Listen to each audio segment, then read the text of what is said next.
Segundo capítulo. Roma. Era un comité de uno, un hombre gordo y bajo, con el rostro encendido, que le saludó, agitando el brazo desde el otro lado del acceso al vestíbulo principal de la terminal. «Davy», gritó el hombre enseñando la dentadura. «Aquí, viejo». Elías tardó unos segundos en procesar aquel rostro y aquella sonrisa, hasta que se echó a reír. «No puede ser verdad. ¿Eres tú, Billy?» «En carne y hueso. Vaya, una sorpresa. Tú eres la persona que han mandado para recogerme, ni más ni menos. No tenía la menor idea de que estuvieras en Roma. Vine de visita el año pasado con el primado de Inglaterra, y la curia le pidió si podían quedarse conmigo un tiempo.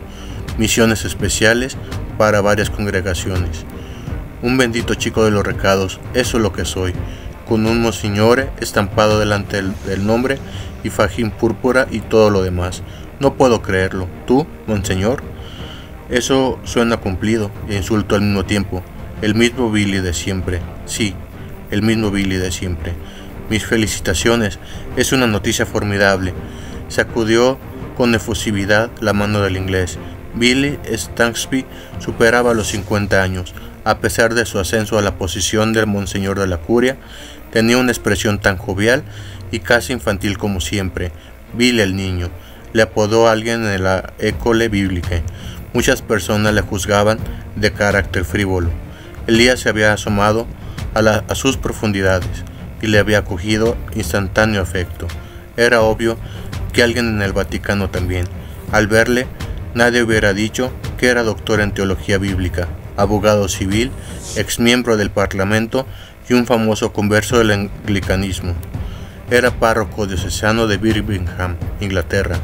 En su última carta, escrita desde esta ciudad un año atrás, mencionaba que estaba intentando obtener un doctorado en Derecho Canónico. Por su aspecto, parecía más bien un taxista, y hablaba como un taxista. Elías reparó en que no iba vestido de negro ni llevaba alzacuello. Se había puesto una camisa deportiva de color salmón, chaqueta ligera de algodón, unos holgados pantalones de franela gris y unos caros zapatos de piel. El reloj de pulsera era de oro. La pluma del bolsillo delantero de la chaqueta era de oro, y varios de sus dientes eran de oro, pero el revoltillo de cabello indómito era vil en estado puro. «Monseñor, le veo más próspero que la última vez que nos encontramos, pues tú sigues pareciendo un rabino con el pelo mal cortado. Oye, pero si además está blanco, en fin, lo que queda. Me hago viejo. Parece que te han dado un buen repaso en la aduana. ¿Tratan así a todo el mundo?» «Más bien no. Los clérigos merecen un trato especial. Yo daba por sentado que mi superior le habría dicho al tuyo que te enviara vestido de civil. Sí, me dijo algo en ese sentido. Discutimos y gané.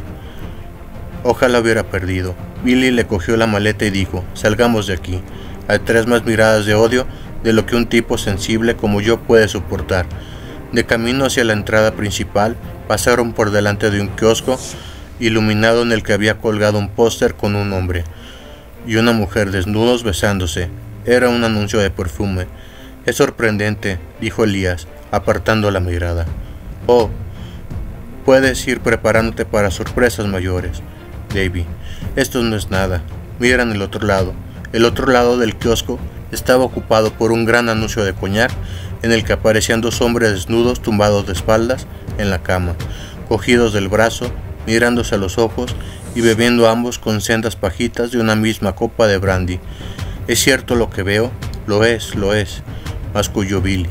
«Quizás sería mejor que te tapara los ojos hasta que salgamos al aparcamiento». «No, está bien. Mantendré los ojos bajo arresto». Billy rió con humor. «Verás, aquí eso suena anticuado», dijo, «y en cambio no tienes idea de lo refrescante que me resulta oírlo. La mayoría de los clérigos que conozco opinan que no deberíamos ser tan puritanos, que deberíamos ser adultos. ¿Y tú qué dices?» «Lo que yo digo es que es una tortura ver a una mujer desnuda y hacer ver que es una tienda de paraguas. Prefiero que no me enseñen la mujer desnuda, porque entonces puedo cumplir mis votos». «¿Qué es eso?», dijo Elías señalando un kiosco que había junto a la salida. «No lo mires. ¿Es que el mundo se ha vuelto loco?» «Me temo que sí, viejo amigo». «Pero, ¿Qué hacen enseñando eso? Es un crimen horrible, y lo anuncian como si fuera un espectáculo. ¿Qué es? Es una obra de teatro. Bueno, en realidad es una especie de happening artístico. La compañía ha pagado los derechos para poder tener acceso a contenedores de desechos abortivos. Los utilizan para su espectáculo vespertino. Lo llaman. Elías se quedó mirando unos segundos a Billy y cruzó la puerta para salir al exterior, bañado por el deslumbrante sol italiano. Hemos vuelto a los tiempos del Coliseo, murmuró Billy mientras abría la portezuela de un jaguar verde oscuro. ¿Qué le ha pasado al mundo? Es una historia muy larga. No había leído nada acerca de todo esto. ¿Qué has estado leyendo? ¿Teología? ¿Espiritualidad? He oído que también te habías aficionado a la arqueología. Apuesto que son las únicas cosas a las que prestas atención. Recibimos una hipnosis de las noticias del mundo. Pero esto es inexplicable. Mucho me temo que lo inexplicable se ha convertido en norma, mi buen amigo. No puede haber pasado tanto tiempo desde que me retiré del mundo como para que haya cambiado tanto. No quiero poner a prueba tu inocente sistema nervioso tan pronto, pero sí deberías saber que la cosa va de mal en peor. ¿Qué puede haber peor que esto? Te sorprendería saberlo. Elías sacudió la cabeza de un lado a otro. El ritmo del cambio se ha acelerado. Además, es una de las particularidades más siniestras del asunto. Billy, al volante del automóvil, fue a buscar la autopista y giró hacia el norte en dirección a la ciudad. Vamos al Vaticano. Tenemos una cita allí esta noche. ¿Con quién? Con mi superior. Pero primero te llevaré a mi apartamento. Allí podrás ducharte. Y lo mejor será que mientras yo vaya a comprarte algo de ropa. No, por favor, no quisiera. Es una mera cuestión de camuflaje. Tal como vas vestido, eres una diana ambulante. Preguntó Elías con voz tranquila. No puedes decidir, David. Estás sometido a obediencia. Así lo quiere el secretario. Lo siento. Pero somos sacerdotes de Cristo. Lo sé. Pero no es cuestión de dejarse o no escupir, o que te propinen una paliza. Es mucho más lo que está en juego. ¿A qué te refieres? Creo que es mejor que te lo diga el jefe. Elías contempló la ondulación de las colinas de la ciudad y al ver aparecer a lo lejos la cúpula de San Pedro, le dio un vuelco al corazón. Se inclinó hacia adelante en su asiento y se quedó contemplando con la mirada fija. ¿Es la primera vez que visitas Roma? Sí. Te sorprendería la cantidad de personas que se sienten defraudadas con la Basílica de San Pedro. Es enorme, desde luego. La mayor iglesia de la cristiandad, llena hasta arriba de obras de arte sin precio, imponente, pero no es comparable ni de lejos con lo que uno siente en las catacumbas de San Calixto, fuera de la ciudad. Esos son los verdaderos fundamentos de la iglesia, eso y la tumba de San Pedro. Yo he tocado sus huesos, ¿lo sabías? ¿Has tocado sus huesos? Sí. El pasado otoño abrieron la tumba por unos trabajos de restauración que había que hacer en el santuario ubicado bajo el altar principal, ¿sabes? No tuvo nada que ver con lo que yo hubiera esperado. Yo habría ansiado experimentar sentimientos de piedad arrebatadora, éxtasis, pero no se produjo nada de ese tipo de cosas. ¿Crees que podrías describirlo? Creo que puedo intentarlo. No hubo nada macabro en el hecho de tocar los huesos. Fue una cosa tan sencilla como si hubiera estado allí delante del gran pescador, el tipo que salió corriendo, el que negó a Jesús, el mismo tipo que luego volvió. Lo sentí, David, sentí la extemporalidad de la iglesia, como si el tiempo no existiera. Se había instalado una quietud que no podías creer. Fue algo muy hermoso, y una paz, sí, una paz tan inodora, insípida e insonora, que no te dabas cuenta de su presencia, y sin embargo, estaba presente. Aquí está la piedra, me dije. Aquel hombre rudo, humilde, grande, era un hombre igual que yo. Jesús le miró y la amó. Pedro miró a Jesús y le dijo, apártate de mí, soy un pecador, un hombre tosco de Galilea llamado Simón. Jesús hizo de él obispo de Roma, primero entre los apóstoles, piedra fundacional. Sobre toda aquella debilidad, Cristo construyó una iglesia. Eso fue lo que más me chocó de todo, la debilidad. La debilidad encerraba un secreto fabuloso. Eso es una gracia extraordinaria, sí, lo fue. ¿Tienes hambre? Me temo que he perdido el apetito en el aeropuerto. No te preocupes. Conozco un pequeño restaurante en el que todos poner los pies dentro y empezar a babear. Pasta, marisco. No tengo mucha hambre. De acuerdo. Pero nos pasamos luego a tomar un sorbito de vino. ¿Qué me dices? Para preparar la velada y esas cosas. Te relajará para tu debut en la casa grande. Está bien, Billy. Andando de la ciudad del Vaticano, en una calle en la que había aparcados una gran cantidad de coches deportivos. Había también en ella unos jardines públicos, una fuente y una decena de niños jugando a juegos de calle en la acera. Él vivía en un viejo palacio, compartimentado en pisos privados. Las escaleras que conducían al tercer piso eran de mármol, los vestíbulos de color verde oliva, y las paredes estaban desfiguradas por la humedad y los grafitis. Hogar, dulce hogar, dijo mientras abría 2 cerrojos y un candado. El interior era frío y moderno. Los suelos estaban embaldosados de blanco y las paredes pintadas de azul cielo. A través de una ventana abierta entraban las risas de unos niños, los radios del vecindario y los bocinazos de los automóviles, toda una sinfonía amortiguada con el rumor de los chopos lombardos del parque situado al otro lado de la calle. «Viva Roma», dijo Billy. Fue a la cocina y volvió con una botella de agua Perrier y 2 vasos.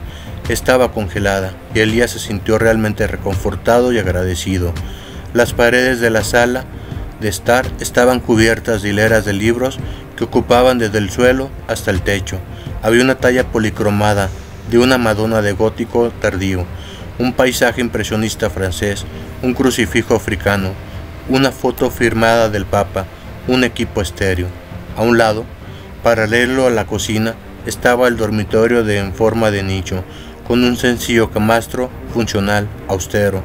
De un colgador junto a la almohada pendía un rosario de madera. En la cabecera, sentado, apareció un osito de panda al que le faltaba una oreja. Por el hueco se le salía el relleno. «Mi celda es muy acogedora, ¿te acuerdas de Andy?» «Me acuerdo muy bien». «Dile hola». «Hola, Andy». Andy te devuelve el saludo. Lo encuentro más viejo. La vida lo ha puesto a prueba. Ha tenido malas experiencias con los aduaneros británicos. Parece que los aduaneros se han vuelto unas personas muy poco amistosas en las 2 últimas décadas. Te lo puedo garantizar. Si se mostrasen con los terroristas la mitad de intransigentes de lo que lo hacen con los católicos llamativos como tú y yo, viviríamos en un mundo más seguro. No hay lugar seguro para los de nuestra especie. Tienes razón. Gracias por recordármelo. Bill encendió el equipo de música con el volumen bajo y sonaron himnos tradicionales cantados con estilo operístico. Plácido Domingo dijo: «Me gusta más que Pavarotti y a ti. Los dos suenan como un milagro. Mira, Davy, creo que me hago una idea bastante aproximada de cuáles son las tallas de ropa que usas. Voy a ir a comprarte pantalones, camisas, chaquetas de sport. Pronto necesitarás también un buen traje y corbata. Pero ya tendremos tiempo los próximos días de buscar uno que te siente bien.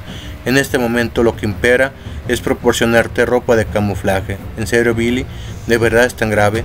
«Pues sí, de verdad es tan grave», dijo Billy sin alterar la voz. Cuando salió, cerró con llave. Elías se quedó sentado en el sofá, escuchando los ruidos de la calle. Poco a poco iba apaciguándose la tensión muscular acumulada en su cuerpo. Miró en torno al apartamento y comprobó que Billy seguía siendo un ecléctico. Había una bandera australiana claveteada en el techo, una jarra de cerveza de Baviera en un aparador antiguo, una maqueta de madera y un balandro de regatas a medio acabar encima del escritorio, un sombrero tejano puesto de medio lado sobre un busto de escayola que representaba una matrona romana. Billy había conservado su entusiasmo de muchacho, sus gustos por las novedades, en tanto que el tiempo había cincelado a Elías en un pedante de reflejos lerdos. Se habían hecho amigos en la école bíblica y habían seguido siéndolo. Muchas veces se había preguntado a sí mismo por qué le caía tan bien Billy. Había entre ambos un entendimiento de carácter intelectual, por supuesto, pero más que eso contaba el hecho de que Billy era de las pocas personas que había conocido que no tenía su propio ego en una gran estima. Le gustaba bromear hasta el extremo de parecer tonto. Era como si el aspecto trágico de la vida no hiciera mella en él. Sus ganas de vivir y su desenfado eran el contrapunto perfecto al temperamento de Elías, grave, rabínico. Pero no a todo el mundo le gustaba Billy. Era un hombre rico y brillante, lo que le había granjeado enemigos. Un grupo de profesores y estudiantes, sentados una noche alrededor de una mesa repleta de copas, habían estado hablando del hombrecillo inglés y lo habían declarado inadecuado para la teología. Exclamó con desdén un francés: «Vaya, un idiota». «Caridad, caridad», dijo un holandés. «Digamos mejor que es un idiot savant». «Oh sí, inteligente lo es», dijo otro, «pero siempre está haciendo bromas. Al final cansa». «Bill atesora una seriedad profunda en su fuero interno», dijo Elías. «Es incapaz de ponerse serio. Es una personalidad que confunde», dijo el francés, «y siempre hablaba con desgana, como los americanos, y dice sé en lugar de sí, y ese tipo de cosas». Varios estudiantes rieron. «Eso no tiene por qué ser exactamente un defecto», se interpuso un joven religioso muy serio llamado Smith. Había sido episcopaliano antes de convertirse y hablaba con acento escrupulosamente británico, a pesar de ser de Idaho. «El punto de vista con que aborda Billy las cosas es chestertoniano», añadió. «En cambio tú, Smith», dijo el francés, «eres un adusto bellociano, con el acento y todo». «Gracias». Las bromas que siguieron eran las propias de un ambiente de jovialidad, pero los comentarios llevaban dardos. «Stagsby habla como un americano y Smith como un inglés», dijo el francés. «¿Por qué los clérigos de habla inglesa quieren siempre aparentar algo que no son? Quizás es porque intentamos disimular que nuestra cultura es superior», dijo Smith con frialdad. «Qué falta de patriotismo. No estamos tan heridos de monodimensionalidad como algunos europeos del continente», añadió Smith. «Oh, claro, vuestro famoso crisol de culturas. Ven a estudiar a París el curso próximo, Smith. París sí que es la reina. Ven y sabrás lo que es cultura». «Tu actitud huele a chauvinismo, Jan», dijo un alemán. «Yo creo que es Berlín la que se lleva la corona». Pero a esta observación se siguió un silencio incómodo. Acabó salvando la situación un italiano que con gestos exagerados copiados de sí mismo dijo con cómica sonrisa: «Pero si no hay discusión posible, la reina incuestionable es Roma». «Resulta un fenómeno fascinante», dijo el francés, sin dejarse impresionar, el hecho de que la línea fronteriza de la Reforma del Norte se corresponda más o menos con los antiguos límites del Imperio Romano. La civilización y el catolicismo en el sur, los bárbaros y por tanto el protestantismo en el norte». «No tan deprisa», dijo el alemán, «te olvidas de los rusos». «Ah, sí, los rusos, unos salvajes hechizados por el oropel de Bizancio». Y así siguió la conversación, hasta que el francés retornó al punto de partida. «París, París, la reina de Europa. Smith, deja ya ese encaprichamiento tuyo con los ingleses, que al fin y al cabo no son más que normandos refugiados. Me sentiría bastante tonto imitando el acento francés, Jan. Prefiero con mucho mis raíces ancestrales. El rey Jorge lo probaría. La revolución americana hace mucho que pasó», dijo el holandés. «Billy y Smith buscan simplemente las piezas que les faltan como huérfanos». En el momento, Elías había quedado pensativo al escuchar aquel último comentario y había pensado que había algo de verdad en él. Billy, un inglés extrovertido que se expresaba como un actor secundario de una película americana, y Smith, un muchacho de las praderas introvertido que hablaba como un graduado de Oxford. ¿Faltaba algún ingrediente esencial en la composición de sus caracteres?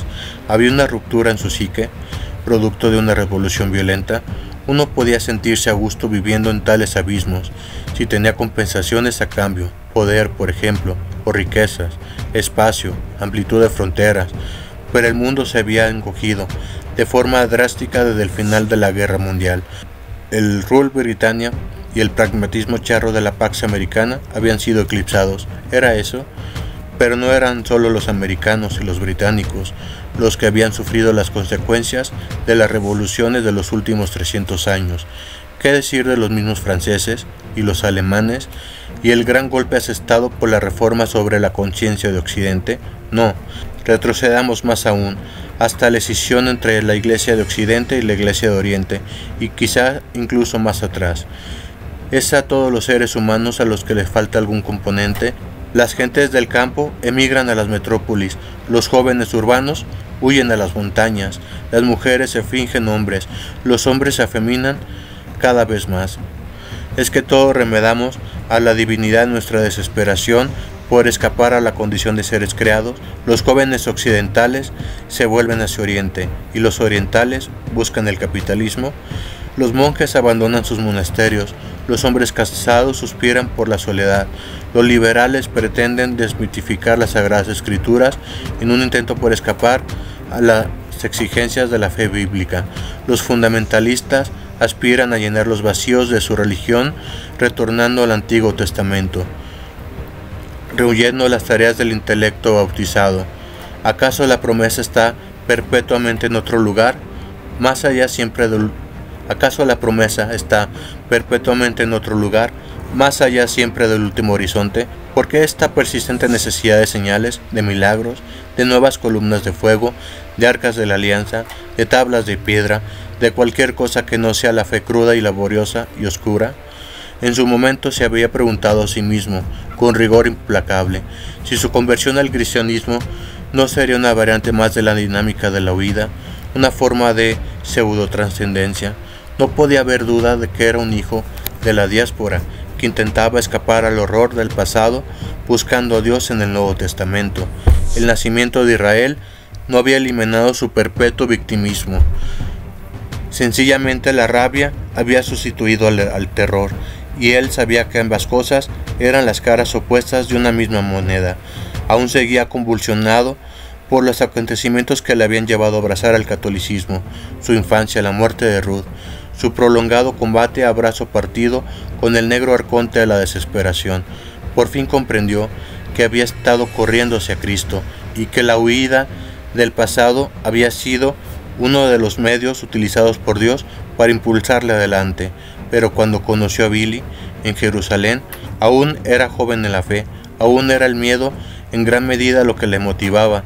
Seguía debatiéndose en medio de una duda crónica, cuestionándoselo todo, aún aquello en lo que creía, en otros niveles de su ser. Era un hombre encendido. El rostro de Dios esconde una sonrisa secreta, le dijo Bill en cierta ocasión. Era un pensamiento tan ajeno a Elías que le había hecho sobresaltarse. La vida era un asunto muy serio. Una amplia mayoría de las personas a las que habían querido habían muerto de forma violenta. Una sonrisa secreta de verdad. ¿Qué clase de sonrisa? Billy le había hecho morder el anzuelo de aquella idea intrigante. Le había hecho dudar de su duda, cuestionarse sus propias preguntas. Le había enseñado a sonreír en secreto y finalmente reír. Ahora eran viejos en la fe, por lo que parecía, y Billy se había vuelto más reflexivo tras su máscara de comedia. Elías se estiró en el sofá. El CD acabó su repertorio y se apagó solo. En su mente, habituada por tan largo tiempo a la dulce rutina de la oración y el trabajo, el descanso y la meditación en soledad, se superponían visiones fragmentadas y astillosas de una imaginaria brutal. No podía sacudirse de encima el póster de los niños asesinados. Eran las primeras horas de la tarde. Apenas hacía 6 horas que había despegado del aeropuerto de Ben Gurion. Y en cambio, se sentía como si hubieran pasado días. Estaba extenuado. Cerró los ojos y la pantalla del horror dio paso insensiblemente al estado de sueño. Al despertar 2 horas más tarde, se quedó unos minutos con la mirada fija en la pared, en una actitud de semiestupor. Tenía los labios secos y le dolían los ojos. Vio a un hombre de mediana edad, sentado tras un escritorio. El hombre, con la mirada siempre baja, leía un informe abierto sobre la mesa. Iba vestido completamente de negro, con ropa de eclesiástico. Era de una delgadez ascética, pero que inspiraba frialdad y franca hostilidad. Sus ojos eran inteligentes, incluso devotos. Elías no habría sido capaz de decir si aquel visitante era una persona corrupta o algún tipo de ideólogo. Solo sabía que era malvado, pero su maldad era de una clase nueva para Elías. No había rastro de vicio en aquel semblante orgulloso y cauto. Por el contrario, el hombre irradiaba virtud, carácter y nobleza, pero a todas estas cualidades les faltaba caridad, y el efecto cumulativo de tantos atributos buenos se transformaba en una sensación indefinida de algo defectuoso que inspiraba temor, como una arcada deslumbrante a la que le faltara el fundamento sobre el que sustentarse. ¿Qué hacía aquel hombre en el apartamento de Billy? Elías se incorporó de un impulso y se quedó sentado en el sofá. En ese momento entró Billy en la estancia con unas humeantes tazas de café. Las depositó en una mesita baja que había junto al sofá y se sentó en el sillón de enfrente. «Bebe», ordenó. Elías hizo un gesto señalando al visitante. «Preséntanos, por favor», dijo. Billy le miró con ojos estreñados. Elías miró hacia el lugar que había ocupado el visitante y se quedó perplejo al comprobar que no había nadie. «¿Te encuentras bien, David?» Debo haberlo soñado. Has dormido 2 horas. Parece que lo necesitabas. No tardaremos en bajar a cenar. Me da vuelta la cabeza. No puedo dejar de pensar en este rostro. ¿Alguien que conoces? No, un extraño, pero le he visto tan real, sentado justamente ahí. Cerebro sobreexcitado. Bebe, amigo mío. Elías se frotó los ojos. Demasiados cambios, demasiado deprisa. Es curioso cómo uno se forma una imagen abstracta del mundo, y luego le escapan los olores, los sonidos, el calor, incluso la angustia. Debe ser que hay cosas que los sentidos leen entre líneas. ¿Y qué es lo que te dicen tus sentidos? Es como si se hubiera cometido un crimen de grave envergadura, o se estuviera cometiéndose. Bueno, en eso tiene razón. Nadie se atreve a llamarlo por su nombre. Tan solo unos pocos están dispuestos a admitir que hay algo que no anda bien. Pero es que hay algo que anda mal, tremendamente mal. Lo noto en el ambiente. Billy, como si fuera un gas invisible, hay que apartarse del mundo y volver al cabo de un largo periodo de tiempo para apreciar el cambio. Tu instinto se ajusta perfectamente a mis sensaciones. Si has leído últimamente lo que dice el Santo Padre, sabrás que él también lo ha detectado de pleno. Él lo sabe mejor que ninguno de nosotros. ¿Y de qué se trata? No estoy seguro. Los enemigos exteriores son solo una parte del conflicto. El verdadero problema está dentro de la casa de Dios. He observado algunos indicios en los periódicos. ¿Indicios? Señor, no sé qué periódicos habrás leído. Está por todas partes. ¿Cuál es el alcance del mal según tu parecer? No creo que nadie conozca a ciencia cierta el alcance exacto, pero yo diría que es bastante grande y cada vez va a peor. ¿Cuál es su causa? Hay un montón de causas. La tentación espiritual es la primera y más importante. El orgullo intelectual, la emoción de sentirse revolucionario, es la enfermedad de nuestro tiempo. C.S. Lewis habló del hombre occidental tardío. Son personas educadas, de posición económica holgada, inquietas, insatisfechas. Es el hombre racional que se explica y no deja de teorizar mientras se hunde en un mundo totalmente subjetivizado. ¿Qué mejor proyecto puede haber para él que el de la demolición completa de la reconstrucción de la casa de Dios? ¿Y esa situación se da de una forma tan consciente? Para la mayoría no. Sus presupuestos funcionan de acuerdo a sus pautas asumidas, salvo escasas excepciones. Sus ideas podrían resumirse grosso modo de la siguiente forma: soy una persona idealista pero realista. Espero una solución colectiva al problema del ser humano. Ya no creo, o no he creído nunca, en un Dios trascendente ni en una religión organizada. Creo en el Dios que el hombre lleva dentro, una seducción muy antigua, sí, y que siempre ha dado rédito. ¿Qué opinas de ese tal von Tillman? Ahora soy yo el que pierde el apetito. ¿Dónde has oído hablar de él? Salía en una revista que he leído en el avión, en un artículo sobre un congreso de teología en Tubinga. ¿Tubinga? Rezongó Billy con disgusto. Las diatribas de von Tillman contra la Iglesia Universal son de lo más desagradables. Es uno de esos tipos pasionales que han obtenido un doctorado en filosofía antes de aprender a pensar. En el artículo decía cosas que sonaban bastante razonables, como todos. Son gente simpática, se expresan siempre con gran mesura, no tienen nada que perder, ¿no? No tienen por qué estar continuamente a la defensiva como nosotros. Parecía muy optimista con respecto al futuro de la humanidad. Oh sí, claro, es un utópico. un huxleyano de primera clase. Seguramente el artículo pondría que él y sus amigos condenan a los órganos de la religión institucional como a los verdaderos monstruos de la historia. En el artículo se le cita diciendo que el mundo al que aspira es un mundo libre de la dominación de un régimen o de una burocracia todopoderosa y mundial, en el que no se domine a nadie en nombre de la religión, ni se utilice esta para ejercer una coerción jurídica, dogmática ni moral.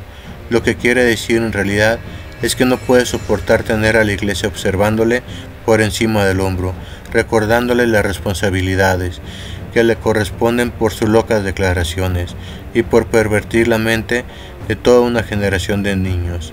Ya lo verás, Davy. Será el primero en aliarse con cualquier régimen político mundial, incluso con una tiranía, con tal de que superficialmente se presente como un sistema libertador y que le alimente y le deje desempeñar el papel de revolucionario. No es posible que su ceguera sea consciente. No, nuestro querido doctor es simplemente un estúpido. Billy se ruborizó. Disculpa, esta conversación está tomando feos derroteros. Seguro que siempre has sabido que tengo una vena canallesca.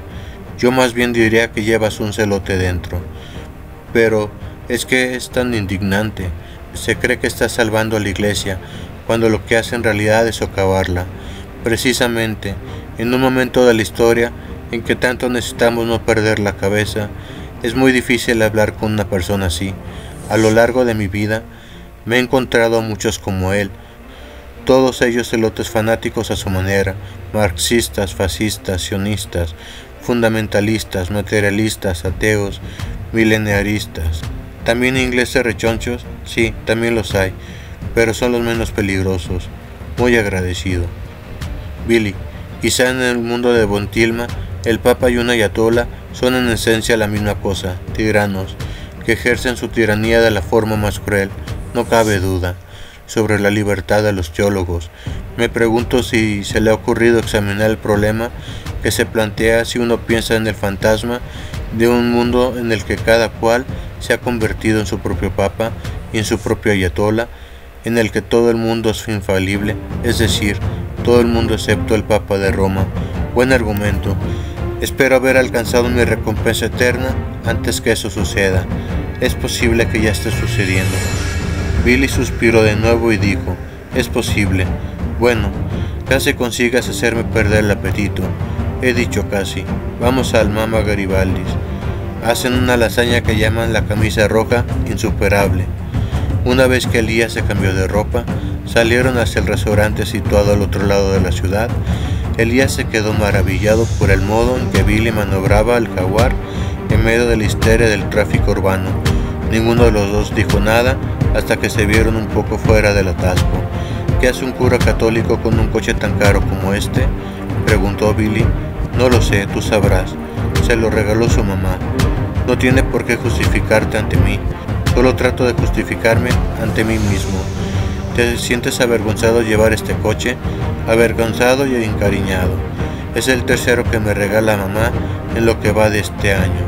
Subasté el Mercedes y doné el dinero a las hermanas de Calcuta. Lo di a un centro de refugiados de Tanzania. Me estoy armando de valor para hacer lo mismo con este. ¿Tan rica es tu madre? Sí que lo es, Davy, muy rica. Todo por ver feliz a su pequeño monseñor. Es incapaz de imaginar que un hombre pueda ser feliz sin sexo. Ya sabes cómo somos los hombres, así que trata de asegurarse de que no me falten compensaciones. Y a todos los chicos les encantan los coches de juguete, ¿no? Billy lanzó una mirada de pillo a Elías y se echaron a reír. Es verdaderamente asombroso que pocas personas hay, e incluyo a las personas muy religiosas, dijo Billy, que crean que es posible la felicidad en el celibato. No siempre es fácil. No comprenden que uno pueda enamorarse de Cristo. Lo sé. Yo lo tengo todo en la vida. Me refiero a todo cuanto uno podría desear. Me pasé la mayor parte de la juventud disfrutando de la juventud y pensando en las chicas. Estuve locamente enamorado de unas cuantas, hasta que me di cuenta que mi vida seguía una pauta fija. Hoy estaba dispuesto a morir por una, y mañana la había olvidado. y al día siguiente estaba dispuesto a morir por otra diferente, para olvidarla al cabo de un día. Eras un joven apasionado, Billy. Era un joven veleidoso, indisciplinado, ávido, esa es la verdad, celote fanático, celoso de toda sensación que pudiera ofrecerme la vida. Era un corazón sin mucho cerebro débil, tan rematadamente estúpido que me deja pasmado pensarlo. Vivía como un drogadicto, y como todo adicto, no podía creer que fuera posible la felicidad si renunciaba a mi adicción. La adicción se había convertido en la vida misma. ¿Qué te hizo cambiar? Una experiencia del tipo de la de San Pablo. Un buen día me vi derribado del caballo. No hablo en sentido literal. Iba con mi coche por una carretera secundaria de las colinas de Cotswold. No estaba deprimido ni nada por el estilo. De hecho, las cosas iban bien, maravillosamente bien, podría decirse, y en aquel preciso instante me asaltó la certeza súbita y reveladora de que mi vida carecía de propósito. Era como si de pronto nada tuviera sentido. Paré el coche, me bajé, ascendí por un montículo y me senté bajo un árbol a reconsiderar mi vida, y la vida delante de mí, tal cual, una vida agradable. Yo no era un hombre malvado, tan solo increíblemente superficial. Fue un instante de gracia muy intenso. Quizá la verdadera gracia estuvo en tu capacidad para aceptar lo que habías visto, tal vez, pero entonces escuché una voz sosegada. ¿De dónde salía? No lo sé. Nunca antes la había oído, ni volví a oírla después, al menos tal y como la escuché en aquella ocasión. ¿Qué dijo la voz? Dijo: una puerta abro delante de ti, te pido que pases por ella. Entonces me giré y vi una claridad entre los árboles, una abertura en el bosque por la que se veía un pedazo de cielo.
era una senda de ciervos que se adentraba en la espesura. Supe que tenía que tomarla. En un primer momento traté de apartar ese pensamiento de la mente, pero no pude dejar de mirar hacia allí. Me sentí asustado y feliz a un tiempo. Comprendí que lo más grande que podía hacer un tipo como yo en la vida era cogerlo todo: mujeres, título, dinero, prestigios, un escaño en el parlamento, y renunciar a ello. De locos, de locos y de santos, créeme.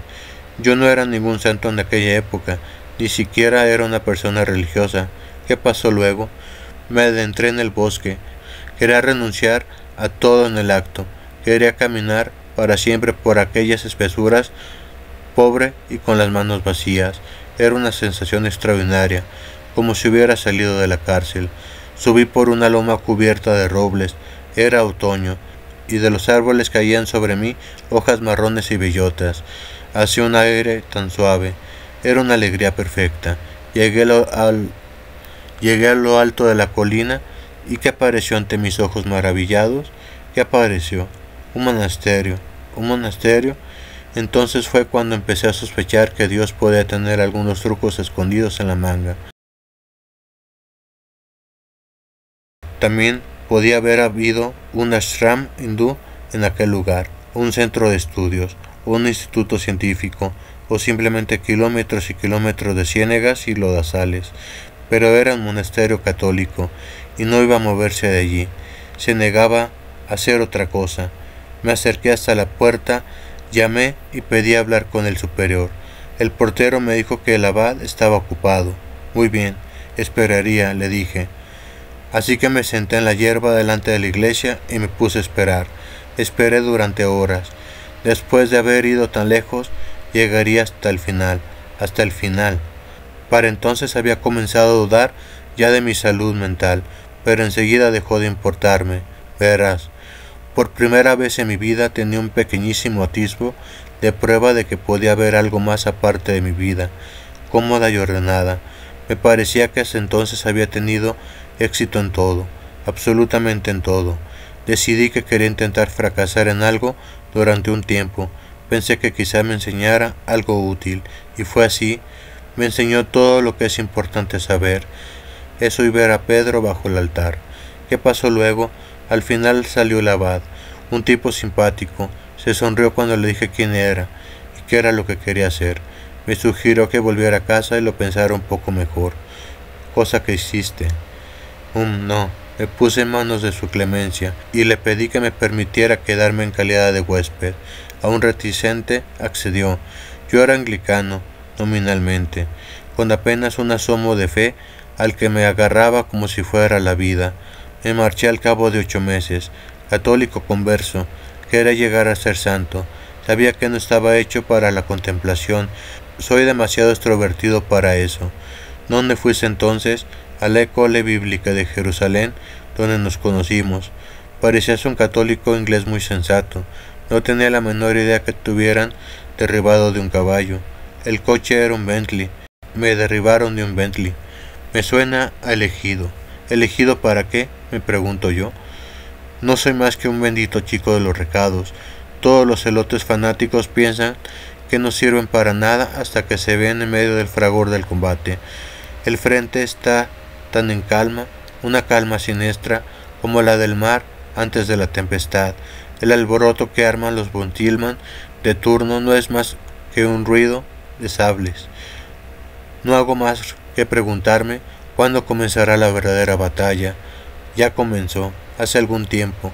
Lo más sangriento de la batalla permanece oculto. Una parte transcurre por encima de nuestras cabezas. En los reinos celestes, donde los ángeles buenos libran combate contra los demonios, pero hay mucha guerra que no se ve en la tierra. Davy, por favor, dame una espada. Quiero salir a la arena del Coliseo. Cualquier cosa antes que este tedio que está acabando lentamente con la vida en el planeta. Yo quería ser misionero, pero me mandaron a la Secretaría de Estado. Quería ser pobre como San Francisco, ir vestido con harapos, amar a Dios, suplicar por un mendrugo de pan. No hubo manera. Me dieron un apartamento y un salario. Dime que fui derribado de un Bentley tan solo para meterme en un Jaguar. Quizá lo que se te pida es que utilices tus dones de un modo no tan heroico. La Iglesia necesita buenos administradores. Debe ser una forma pervertida de martirio, supongo. Coche deportivos y lasaña cuando te viene en gana. Había preferido con mucho campo de concentración. Elías miró por la ventanilla del pasajero. «Oh Dios», exclamó Billy, «lo había olvidado. Tus padres murieron en uno, lo siento». Sí, prácticamente todas las personas que conocía murieron en uno. Ha sido una falta de sensibilidad imperdonable por mi parte. El sufrimiento real es siempre diferente a como lo habíamos imaginado, dijo Elías con calma. Tengo un cerebro de mosquito. La obediencia es la forma más adecuada de pobreza. Billy, creo que esta es la forma de martirio que se te ha otorgado. ¿Cómo? Ni banderas ni destello de espadas. No obtendré la gloria en el campo de batalla, no obtendrás la falsa gloria.